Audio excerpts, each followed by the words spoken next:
This is the true story of Peter the Great's war on the beard, one of history's strangest acts of forced modernization. For nearly 75 years, growing a beard in Russia meant paying for the privilege, or losing it by force. In 1697, Russia's young ruler did something no Tsar had ever done. Peter I, barely 25 years old, left Russia entirely, traveling in disguise through Western Europe. He called himself Sergeant Pyotr Mikhailov, hiding among the 250 members of his own diplomatic mission. This was the Grand Embassy, or officially a mission to build alliances against the Ottoman Empire. Unofficially, it became something far more personal, a young ruler's first real look at the modern world beyond his borders. In the Dutch Republic, Peter worked for 4 months as a common laborer in an East India Company shipyard. He studied hulls, sails, and rigging firsthand, knowledge no Russian ruler had ever bothered to learn personally. In England, he toured naval dockyards, met scientists, and studied how a small island nation had built a global navy. Everywhere he went, Peter saw the same thing: clean-shaven faces, tailored coats, and disciplined modern institutions. It was a striking contrast to the Russia he had left behind, a land still dressed for the previous century. Peter began to see the long beards and heavy robes of his own nobles not as tradition, but as a symbol of everything holding Russia back. He resolved to drag his country into the modern age, whether his own people wanted it or not. In the summer of 1698, his journey was cut short by news of a revolt back home led by conservative palace guards. Peter rushed back to Russia early, furious and more determined than ever to break the old order for good. What happened next would shock the entire Russian court. To understand what Peter did next, you have to understand what he'd just seen. In Western Europe, the beard had quietly gone out of fashion among the elite decades earlier. Clean-shaven faces and short, tailored coats had become symbols of modern, forward-thinking nations. To Peter, Russia's long beards and flowing caftans looked like a costume from a different century entirely. He didn't just want new ships or new weapons. He wanted an entirely new Russian identity. For Peter, appearance wasn't superficial. It was the fastest, most visible way to force his country to change. If he could change how Russians looked, he believed he could change how the world saw Russia. It was a radical, almost obsessive theory of national reform. And Peter intended to test it immediately. On his very first night back in Moscow, before he had even properly rested, Peter called for a grand reception.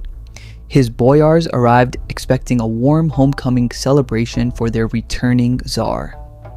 Instead, they walked into what would become one of the strangest scenes in Russian court history. Peter was waiting for them, and he wasn't holding a welcome cup of wine.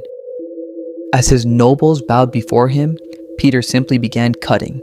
One by one, he personally sheared off the long beards of his most senior boyars, right in front of the entire court. For men who had worn their beards proudly their entire adult lives, this wasn't a haircut. It felt like an assault. In Russian Orthodox tradition, the beard wasn't just style. It was considered part of being made in God's own image. To lose it by another man's hand in public was seen by many as a genuine spiritual violation. Peter didn't stop at beards. He reportedly tore into the long traditional sleeves of their caftans as well, right there at the party. It was theater and it was deliberate, a public physical declaration that the old Russia was finished. Word of the shaving reception spread through Moscow almost overnight, provoking shock, outrage, and disbelief. Some nobles simply stopped attending court events. terrified of losing their beards to the Tsar's own hand. But Peter understood that a single dramatic gesture wouldn't be enough to permanently change an entire nation's habits.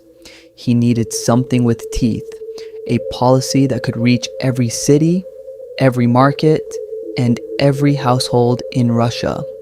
So, on September 5th, 1698, Peter turned his personal crusade into official state law. From this point forward, keeping a beard in Russia would no longer be free. It would come with a price tag and a very specific piece of paperwork to prove you'd paid it. This is where Tsar Peter's war on beards became something far stranger than a single wild night at court. Peter's new law was simple: pay to keep your beard or lose it by force. The price depended entirely on how much money you had and how much status you were willing to protect. Nobles, military officers, and court officials were charged 60 rubles a year, a serious sum of money at the time. Wealthy merchants of the highest guild were charged even more, up to 100 rubles annually. Peasants living in the countryside were largely exempt, and the clergy were spared entirely. Beards remained sacred inside the church. Everyone who paid received a small bronze or copper token, stamped with the image of a beard and the words, "The tax has been paid." That token had to be carried at all times. Proof that your facial hair was, quite literally, licensed by the state. If a bearded man was stopped without his token, the punishment was immediate and humiliating: forced shaving. Right there on the street, police and tax inspectors patrolled markets and city gates specifically looking for unlicensed beards. For a tax that generated fairly modest revenue overall, it created an enormous amount of daily tension in Russian cities. But raising money was never really the point. Changing behavior was the entire goal from the very beginning. And for Russia's deeply religious population, that goal collided head-on with something they held even more sacred than tradition. To Russia's Orthodox faithful, this wasn't a fashion dispute, it was a matter of salvation. Orthodox teaching held that man was made in God's image, and many believed that image included the beard itself. To shave, in this view, wasn't grooming. It was defacing a likeness God himself had given you. Patriarch Adrian, the head of the Russian Orthodox Church, never publicly supported Peter's reforms before his death in 1700. Conservative clergy and devout lay people, later known as Old Believers, saw the beard tax as proof of something even darker. Europe had actually died abroad, replaced by an impostor or even the Antichrist himself. It sounds absurd today, but for a deeply religious population facing sudden, forced change, it felt like a real explanation. Some Old Believers fled into remote forests and northern wilderness rather than comply with the new laws at all. Others resisted more quietly, paying the tax but keeping their beards trimmed close to hide their continued devotion to tradition. Peter, for his part, showed no sign of backing down. If anything, the resistance only confirmed his belief that Russia needed radical change. The beard, once a symbol of piety and status, had become the single most contested inch of skin in the entire empire. But the beard war was really just the opening act of a much larger transformation. The beard tax was only the most visible piece of Peter's sweeping campaign to remake Russia. He forced Russia's nobility to trade their long traditional kaftans for short, fitted European-style coats. He reformed the Russian alphabet, simplifying its written script to more closely resemble European typefaces. He overhauled the Russian calendar and reorganized the military into a modern, European-style standing army and navy. He even built an entirely new capital city, St. Petersburg, designed from scratch as Russia's window facing west toward Europe. Every one of these reforms followed the same underlying logic: force visible, physical change first, and let deeper cultural change follow behind it. It was an aggressive, top-down theory of modernization. And it worked, at least on the surface, remarkably quickly. Within a generation, Russia's elite looked, dressed, and increasingly behaved like their counterparts across Western Europe. But one small, strange piece of that transformation, the beard tax itself, would outlive Peter by decades. Peter the Great died in 1725, having ruled Russia for over 4 decades.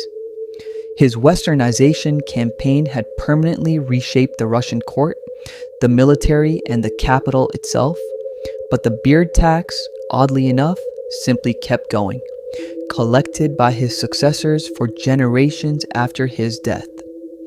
It survived multiple czars, court intrigues, and even a complete change of the ruling dynasty's focus. It wasn't finally abolished until 1772, nearly 75 years after Peter first picked up that razor. The ruler who finally ended it was Catherine the Great, a German-born empress continuing Peter's broader vision of a westernized Russia. By then, the clean-shaven look Peter had once forced at razor point had simply become normal Russian court fashion. The tax was no longer necessary because the culture it was designed to force into existence had already taken hold. One razor, one reception, and one strange tax had permanently changed the face of an entire empire. Quite literally. It's one of history's strangest reminders that political power doesn't just rewrite laws. Sometimes it rewrites something as personal as your own face. A single czar, a single razor, and a tax that outlasted him by half a century.